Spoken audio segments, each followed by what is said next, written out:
Setelah menjadi buronan polisi selama 2 bulan, N akhirnya dibekuk polisi di Tebo, Jambi.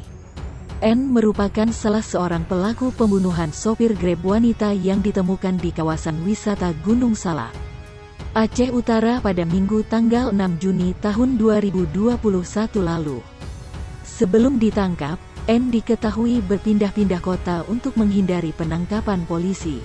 Diketahui, N diringkus polisi pada Kamis tanggal 26 Agustus tahun 2021 di Jalan Lintas Jambi Tebo, tepatnya di Kelurahan Sungai Bengkal, Kecamatan Tebo Ilir, Kabupaten Tebo.